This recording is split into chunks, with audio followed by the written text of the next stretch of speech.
Hi everybody, it's Lauren again. Sorry I haven't been video blogging in a while. The only reason is because I moved to Alabama to be with my fiance the day after Christmas, and since then, things have been pretty hectic and we haven't really had time to do anything like that.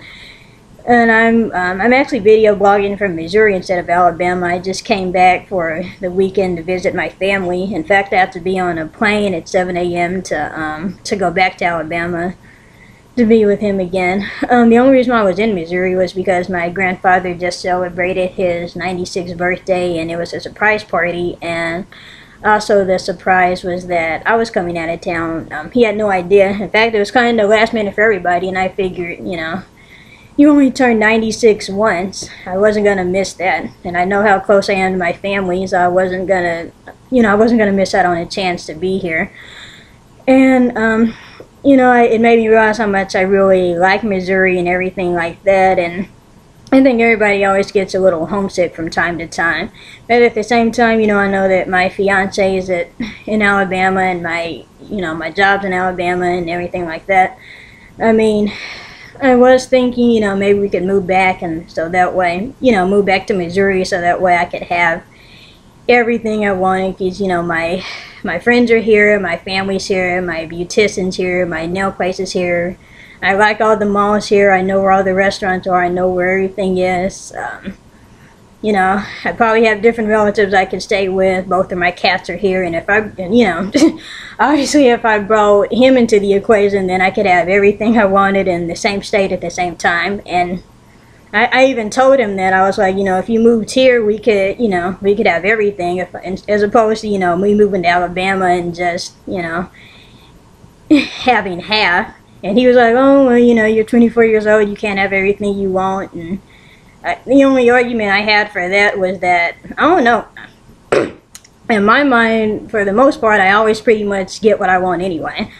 And that may seem arrogant or narcissistic or whatever, but like for the most part, I do get what I want. Maybe it's not in the form that I want it to be, or maybe it's not exactly how I want it, but for the most part, God has a way of making things work out for me in the long run. So that's what I meant when I told him, well, I pretty much always get what I want anyway. So at the end of the day, that's what's going to happen.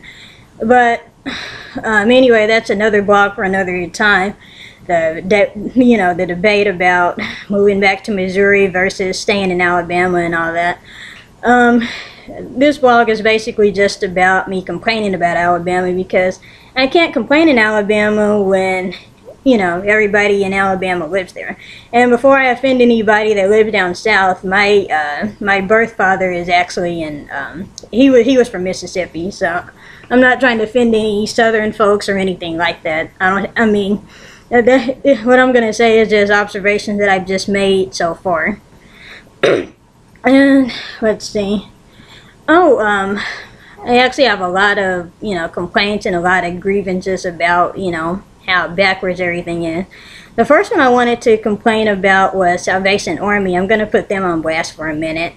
Salvation Army, it's supposed to be a religious organization and everything.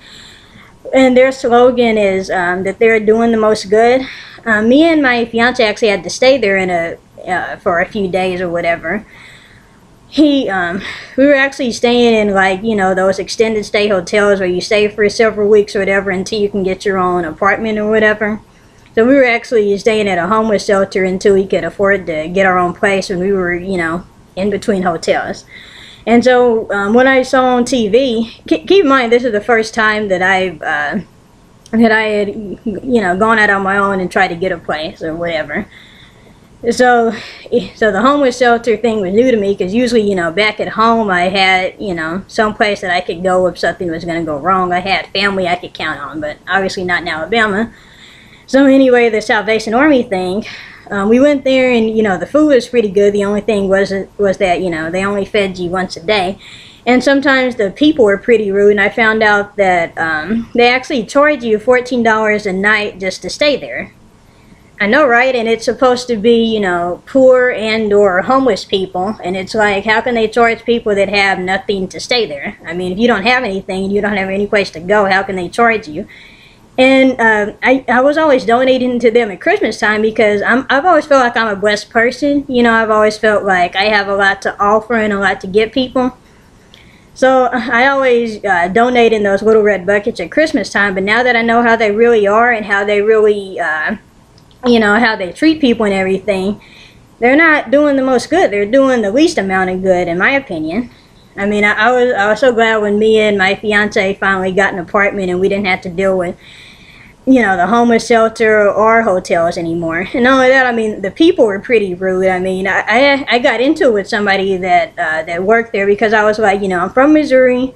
I'm a college student. I don't have anywhere else to go. This is ridiculous. I mean, how can you charge people to stay here? Is there any way that is there any way that me and my fiance can stay for free? At the time, he was working, he was actually working overnight. So obviously that didn't really work with our schedule at all. Because, I mean, we had to be out by 7 a.m. So by the time he got back, he didn't have time to go to sleep. He would just pick me up and we would just, you know, go to the unemployment office and look for jobs. He only got to sleep there like probably a few times the whole time that we were there. So he was always sleep deprived. And, you know, since I got to sleep overnight at the homeless shelter, I was energized and ready to get up in the morning. And I was like, you know, let's go on job interviews. Let's look for work. And, you know, he would kind of do that for a little while. And then eventually he would just crash. And I think that's all I have for Salvation Army. That sucks. Never go there. I mean, if you're ever homeless, either go back home or to your family or figure something else out. Or, yeah, I wouldn't recommend staying overnight in a car either, especially in the wintertime. But yeah, that's probably another story too. And let's see, another complaint that I have about being there, and again, I don't want to offend anybody by this, but like, I've always thought of myself as like an intelligent and sophisticated person and everything like that. So I thought one of the reasons why I moved to Alabama in the first place instead of originally having my fiance come to stay here was that, for one thing, cost of living is cheaper in Alabama than it is in Missouri. Everybody knows that. And for another thing, I figured with my education that I already have and with my job experience and everything else that I have, I figured I should be able to go to Alabama and be like, you know, a big fish in a small pond, you know. But it's like, I thought that I would feel like, you know, Einstein in a room full of hillbillies, because that's how I thought that's why I thought it would be easy for me to get a job. That's kind of the logic I used. And then, you know, I had a few interviews and it took me a couple months, and then for some reason, the only job that they were able to find for me is Wal-Mart. And even my mom said, she was like, if you wanted to work at Wal-Mart, you could have just worked here. You know what I mean? There is the Wal-Mart in Raytown and Lee Summit and all that, so yeah, I could have done that, but again, that was all they could find for me. I mean, I'm glad to be a cashier, and I'm glad that, I mean, for one thing, working overnight, that goes with my online school schedule, so that's always good. And not only that, I get to be up all night and then just sleep during the day. And so I don't know, sometimes it's kind of cool to have a schedule that's backwards from everybody else, because whenever I work during the day or work like, you know, morning to night, it seems like with rush hour traffic and by the time you eat dinner, I don't know, it just seems like the days are a lot shorter and you have, you know, a lot less time than you do. I mean, working overnight and then just having the whole day to sleep or eat or do whatever you want, that's pretty good. The only time that working overnight really sucks is like, you know, during the weekend when you want to go out and everybody else gets to go out and you're stuck at Walmart dealing with rude customers. So, I mean, overnight and being a cashier, that pays more, so that was one benefit to me working there. And again, I mean, this is just a job until I can get a career. But so far, Walmart, that's something I had to complain about, because it seems like everybody there is pretty backwards. I mean, there was one time where I was holding like 5 cases of Pepsi in one hand and then 5 cases of Mountain Dew in the other hand, and a customer walked up to me and said, "Oh, I'm sorry, ma'am, are you busy?" And I'm like, "Oh, no, I'm just carrying these cases here for fun. I'm carrying 10 cases of pop here because I have nothing else to do, but no, I'm not busy." I don't know, it seems like everybody in Alabama, it seems like they're blissfully aware of how, of things that go on around them. Like, I remember one time I was doing a WIC voucher. For those of you that don't know, WIC is Women, Infants, Children. It's kind of something like food stamps, but it's for like low-income families or whatever. And this woman came in, and she was like, she was literally holding up the line. She had gotten the wrong type of peanut butter. I mean, in hindsight, if you're going to get something on a voucher, then you should, you know, check the guidelines and make sure that you get the right thing before something like that happens, instead of holding up the line. I mean, I've had people that have come through the line and they've stupidly bought the wrong thing, even though they've seen what they were buying, and then they want me to return it for them. Let's see. I've had people that, I had one guy that actually asked me the other day how to write a check. And he said that he had never written a check in his whole life. And I mean, I'm 24 and he looks like he had to be at least 35. I'm thinking to myself, how do you not know how to write a check? Of course, I have really good customer service skills, so no one would. So I didn't say anything out of the ordinary to this guy. But I'm like, how do you not know how to write a check? And I don't know, it's some really ignorant people when they're coming to Walmart. And it's also like some rude people there. Even my mom, I told my mom about this, and she was like, well, gee, so much for Southern hospitality. There's been times that I was the only cashier working at night because I'm the, sometimes we're like super understaffed. So I'm like the only one working, or one of the few people working or whatever. And I've actually had people say, well, why doesn't somebody come up here and open another line? Or, you know, why don't you get a manager up here? Or, oh my God, are you the only one open? And I'm like, there's a self-checkout over there. But I forgot how stupid some people are in Alabama, or maybe it's some southern states. And I'm like, oh yeah, I forgot how hard it is to go over there and scan an item, push a button, and then put it into a bag. That's like complete rocket science for some people, I guess. And then, it's working at Walmart. It's kind of like when I worked at a call center here, in the sense of the word. They're like, they don't tell you something that you did wrong until after you do it wrong, and then you get like coached on it or whatever. And I'm like, it would be nice if in the 12 hours of videos and quizzes we took that you covered, you know, as much as you possibly could. But I mean, even some of the managers are ignorant. I mean, even some of the managers are ignorant and can't spell. I'm not gonna call anybody. I'm not even gonna say the specific Walmart I work at. I mean, you know, if they see this video, they'll know who I am. But oh my God, it just gets really annoying. And when I have bad days like that, I'm like, you know, why did I move to Alabama again when I had a good I mean, I had complaints about my last job too, but on days like that when I'm dealing with so many country folks, I'm like, I need to get the hell out of Bumfuck, Alabama. Like, seriously. Like, I don't know, like sometimes I do just get really homesick and everything like that. I think that's a natural part, especially when you live someplace for a while. I mean, I have lived in other states before, but I think that Missouri is always kind of like a boomerang for me, you know what I mean? Like, you know, I could go away to Job Corps and then come home, or one time I lived in North Carolina and I was able to come home. I went away to college and I was able to come home.